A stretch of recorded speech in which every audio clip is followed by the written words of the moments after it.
బస్సులు, విమానాల్లో సుదూర ప్రాంతాలకు వెళ్లే ప్రయాణికులు బోరుగా ఫీల్ కాకుండా సినిమాలు, పాటలు ప్లే చేయటం చూస్తాం. విమానంలో ప్రతి ప్రయాణికుడికి ప్రత్యేకంగా ఎల్ఈడి స్క్రీన్లు ఉంటాయి. మనకు అవసరం లేదనుకుంటే ఆఫ్ చేసే వెసులుబాటు ఉంటుంది.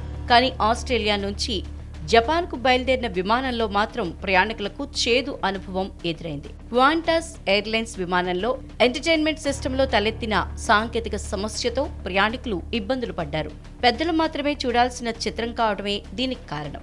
చిన్నారులతో వెళ్తున్న మహిళలు స్క్రీన్ ని ఆఫ్ చేసే అవకాశం లేకపోవడంతో తీవ్ర అసౌకర్యానికి గురయ్యారు.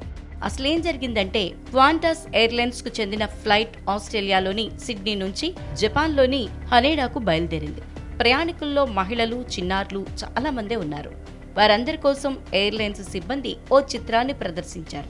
అది అడల్ట్ కంటెంట్ కావడంతో ప్రయాణికుల్లో కొందరు తీవ్రంగా ఇబ్బంది పడ్డారు. బ్రాడ్కాస్ట్ తమకు అవసరం లేదని ఆపేద్దామని ప్రయత్నించినా కుదరలేదు.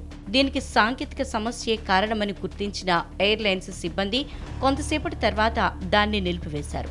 ఇలాంటి అనుభవంతో ఇబ్బందికర పరిస్థితిని ఎదుర్కొన్నట్లు పలువురు ప్రయాణికులు విమాన సిబ్బందిపై అసహనం వ్యక్తం చేశారు.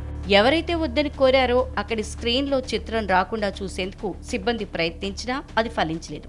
చివరికి ఎలాగో అలా ఆ చిత్రాన్ని నిలిపివేసి దానికి బదులు పిల్లలకిష్టమైన మరో సినిమాను ప్రదర్శించినట్లు ఎయిర్లైన్స్ వెల్లడించింది. ఈ అసౌకర్యానికి క్షమించాలంటూ క్వాంటస్ ఓ ప్రకటనలో పేర్కొంది. విమానంలో ప్రదర్శించిన చిత్రం అందరికీ సంబంధించింది కాదని అర్థమైందని, ఇలాంటి చేదు అనుభవం ఎదుర్కొన్న ప్రతి ప్రయాణికుడికి తాము క్షమాపణలు చెప్తున్నామని ఎయిర్లైన్స్ అధికార ప్రతినిధి తెలిపారు. వెంటనే సినిమాను మార్చేసి వేరొక దాన్ని ప్రదర్శించామని, మునుముందు ఇలాంటి ఘటనలు పునరావృతం కాకుండా చూస్తామని అన్నారు.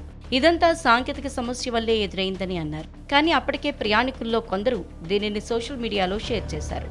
చిన్నారులు, మహిళా సభ్యులతో ప్రయాణం చేసే వారికి ఇది చాలా ఇబ్బందికరం. ఇలాంటి సినిమాను ప్రదర్శించినప్పుడు కనీసం ఆఫ్ చేసే అవకాశం లేకుండా ఉండటం దారుణమని ప్రయాణికులు కామెంట్లు చేశారు.